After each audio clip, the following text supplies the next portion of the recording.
kí ẹ̀yin brọ́dà mi àtẹ̀yin sísítà mi káàkiri àgbáláyé. Lórí ìkànnì yìí ni a ti ń gbé àṣà, ìṣe àti ẹ̀sìn ilẹ̀ wa lárugẹ. Lónìí mo fẹ́ máa fi àwọn ìwé tí mò ń tà lọ́lọ́kanòjọ̀kan mo fẹ́ máa fi wọ̀nyí láti máa wo bí wọ́n ṣe rí. Tẹ́ bá fẹ́ rà ẹ lè kàn sí mi láti rà nínú ẹ̀. Ṣùgbọ́n kókó fọ́nrán yìí ni wípé a fẹ́ kẹ́ mọ̀ wípé àwọn ìwé tí ẹ lè fi kọ́ ẹ̀kọ́, tẹ́ lè fi ní ìmọ̀ ìjìnlẹ̀ nínú ìṣẹ̀ṣe, gbogbo àwọn ìwé ló ti wà. Ayé ti tẹ́lẹ̀ láti máa sọ wípé kò sí ìwé tí a lè kà. Ṣùgbọ́n lọ́wọ́ tá wà yìí ìṣẹ̀ṣe ti ní àwọn ìwé lọ́lọ́kanòjọ̀kan. Ìwé Ifá ni, ìwé Orisa ni, ìwé Egbe, gbogbo ẹ̀ ló wà nílẹ̀. A ní àwọn tó jẹ́ elédè Gẹ̀ẹ́sì, a sì tún ní àwọn tó jẹ́ ti Yorùbá.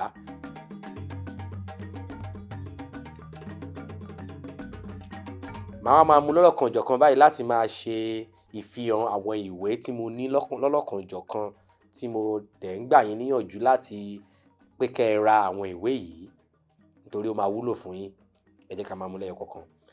Níwájú mi mo ní ìwé tí à ń pè ní ojú odù owó ẹyọ ẹ̀rìndínlógún.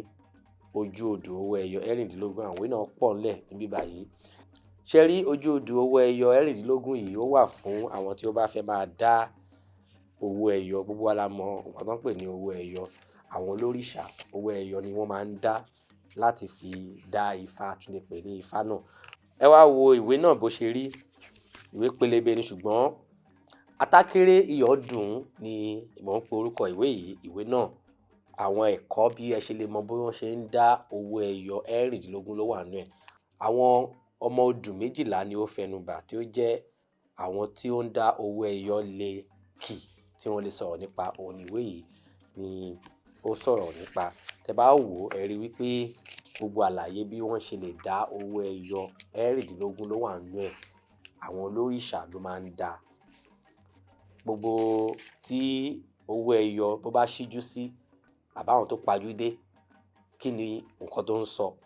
A rí àwọn bí ọ̀kànràn, èjì oko, èjì ogbè, ògúndá, ìrósùn, ọ̀sẹ́, ọ̀bàrà, òdí, èjì ogbè, gbogbo ẹ̀ ni ó wà nínú ìwé pélébé tí ó wà lọ́wọ́ mi yìí.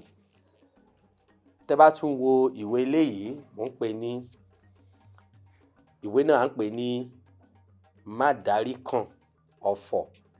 Mádaríkàn ọ̀fọ̀ ìṣẹ́gun. Gbogbo wa tá jẹ́ ọmọ Yorùbá mọ̀ nǹkan tí wọ́n pè ní Mádaríkàn. Mádaríkàn túmọ̀ sí wípé kí ọwọ́ ọ̀tá kí ó má ṣe ká wa. Àwọn ọ̀fọ̀ tó wà nínú ìwé yìí ó wúlò fún wa. Tá bá ń kà á, tá gbé sórí, tá rí wípé ó fẹ́ ṣe bákan, a lè mú ìwé yìí ká ka abala tí ó ní ṣe pẹ̀lú nǹkan tí ẹ̀yin lérò pé ó ń ṣe yín. Ẹ lè kà á. Ìyẹn ni ọ̀fọ̀. Incantation ni olóyìnbó ń pè é. Gẹ́gẹ́ bí àwọn ẹlẹ́sìn kejì ṣe sọ pé àwọn náà ní sáàmù, àbí àwọn mùsùlùmí náà máa sọ pé wọ́n ní wọ́n ka kéwú tí nǹkan bá fẹ́ ṣẹlẹ̀. Àwa náà ní nínú ìṣẹ̀ṣe. Ìwé yìí ó wúlò fún yín. Mádaríkàn ọ̀fọ̀ ìṣẹ́gun òun ni orúkọ ẹ̀. Ìwọ tí o bá fẹ́ rà ẹ ti mọ̀ tí ẹ ṣe ń kàn sí mi, àbí kẹ́ lọ sórí wẹ́bsáìtì wa www.getabetterlifetv.com. òun eléyìí. A tún ní eléyìí tó tún fara jọ tí à ń pè ní àwúre ọ̀fọ̀ oríire. Ẹni tó ṣe ìwé àkọ́kọ́ tí mo fi wọ̀nyí náà ló ṣe eléyìí. Eléyìí ni ọ̀fọ̀ Mádaríkàn. Eléyìí ni àwúre ọ̀fọ̀ oríire. Ìwọ tó bá fẹ́ máa ṣe àwúre fún ara ẹ, àwọn ọ̀fọ̀ tó jẹ́ ọ̀fọ̀ àwúre ló wà nínú ìwé yìí. Kí làwọn nǹkan tẹ́ ẹ máa bá pàdé nínú ìwé yìí? Ẹ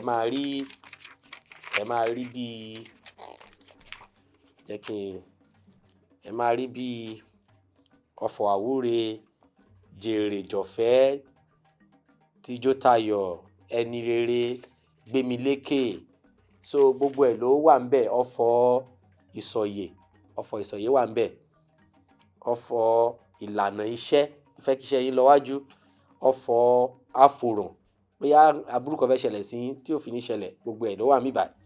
Tẹ́ bá dẹ̀ rí ẹ rí pé tí mo ṣe ń pè nípele ló ní àwọn ló gbé ọmọ pọ̀n nípele.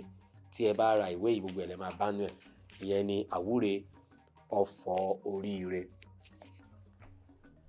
ìwé yìí ó pẹ́ tí wọ́n ti ṣe ìwé tó jẹ́ pé àwọn bàbá wa, àwọn àràbà ayé ọjọ́un àwọn náà ṣe ìwé yìí. Ìmọ̀ eléyìí ìmọ̀ tó sì wà tó sì jẹ́ ìmọ̀ ìjìnlẹ̀ sì ni, nítorí ọdún tó ti ṣe ó ti tó ogójì ọdún tí wọ́n ti ṣe ìwé yìí tí ó ti kọ́kọ́ tó ti jáde. Àwọn odù tó jẹ́ láti èjì ogbè títí dé òfún méjì tó jẹ́ àwọn tá à ń pè ní major 16 Odu Ifa, the major 16 Odu Ifa ni olóyìnbó ń pè, àwọn ló wà nínú ìwé yìí tí wọ́n dẹ̀ ní ẹsẹ̀ mẹ́wàá, odù kan ó ní ẹsẹ̀ mẹ́wàá tó ṣe wà nínú ìwé yìí ní tẹ́ bá rà gbogbo ẹ̀ lẹ́ máa bá pàdé ńbẹ̀. Ojúlówó oríkì Ifá, àwọn èjì ogbè, ọ̀yẹ̀kú méjì, gbogbo ẹ̀ ló wà nínú ẹ̀. Wọ́n dẹ̀ wá kì í ní ìgbà mẹ́wàá ni wọ́n fi sọ̀rọ̀ nípa odù kọ̀ọ̀kan nínú ìwé yìí. Ìwórì méjì, òdì méjì, gbogbo ẹ̀ ló wà nínú ẹ̀ títí dé òfún méjì. Tẹ́ bá fẹ́ ẹ mọ̀ bẹ́ẹ̀ ṣe ń kàn sí wa. A tún ní àwọn ojú odù tó wà níbí báyìí nìwọ̀nyí. Bó jẹ́ lè lẹ́rọ àbí léyìí, àwọn kọ̀ọ̀kan náà ló wà nínú méjèèjì. Àwọn ojú odù yìí, àwọn Erindinloogun major Odu Ifa náà ló wà ńbẹ̀. Oríkì ẹ̀ gbogbo ẹ̀ náà ló wà ńbẹ̀. Tẹ́ bá ní ìwé ẹ̀yin tẹ́ nífẹ̀ẹ́ sí láti mọ̀ nípa Ifá. Yorùbá ni wọ́n kọ àwọn tí mò ń fi wọ̀nyí, Yorùbá ni wọ́n kọ.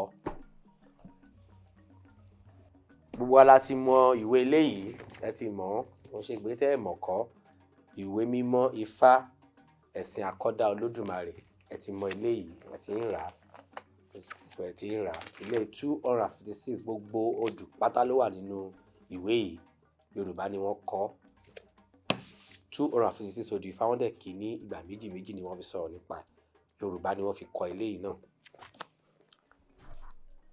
A ní Ifá complete divination. Ifá complete divination yìí, Yorùbá wà ní apá òsì, èdè Gẹ̀ẹ́sì wà ní apá ọ̀tún ní ìwé yìí.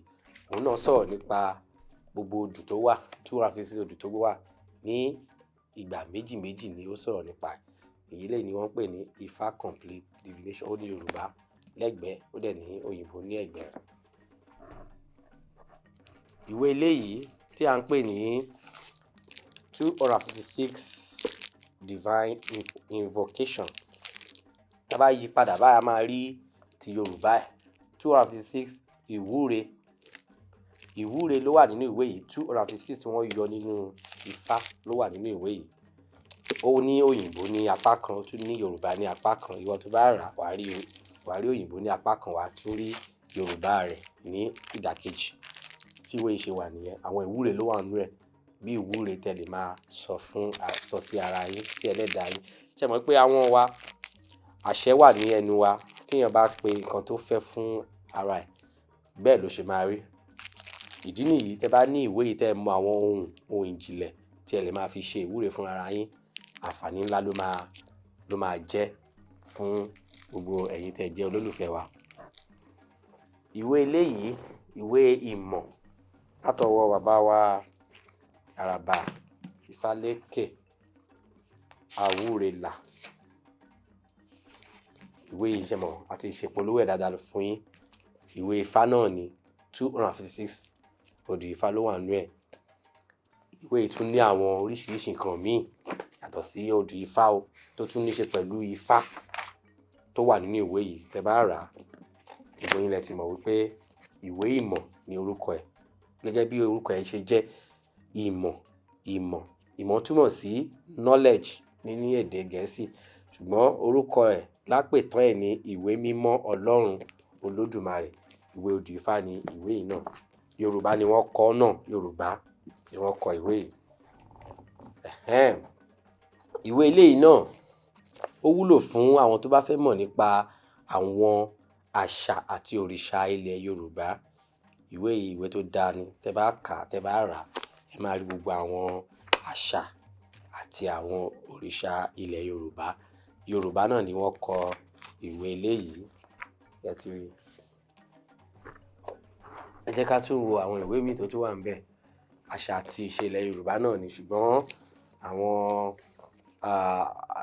ẹni ọ̀tọ̀ ló kọ àṣà àti ìṣe ní eléyìí, àṣà àti ìṣe náà ní eléyìí, ṣùgbọ́n kò ń ṣe ẹnì kankan ló kọ gẹ́gẹ́ bí ẹ ṣe rí.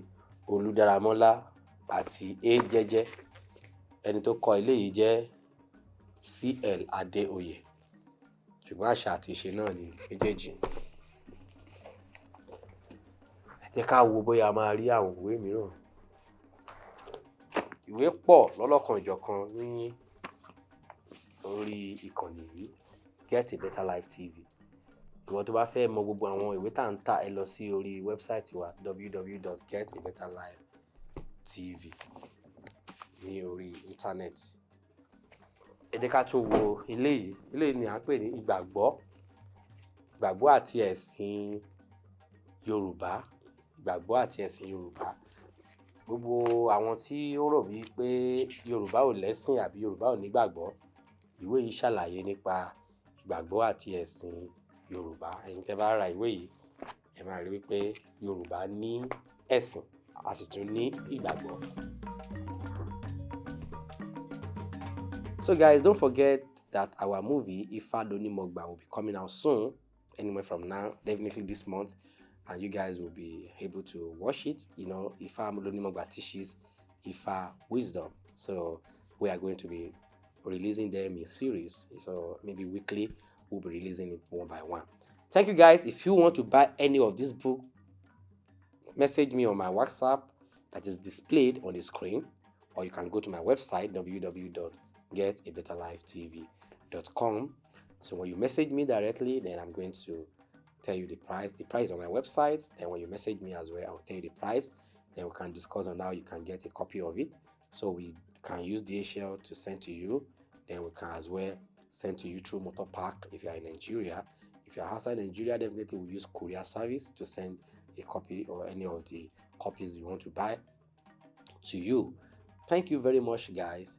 Don't forget to click the subscribe button down below to subscribe free of charge, in order for you not to miss anything on this platform.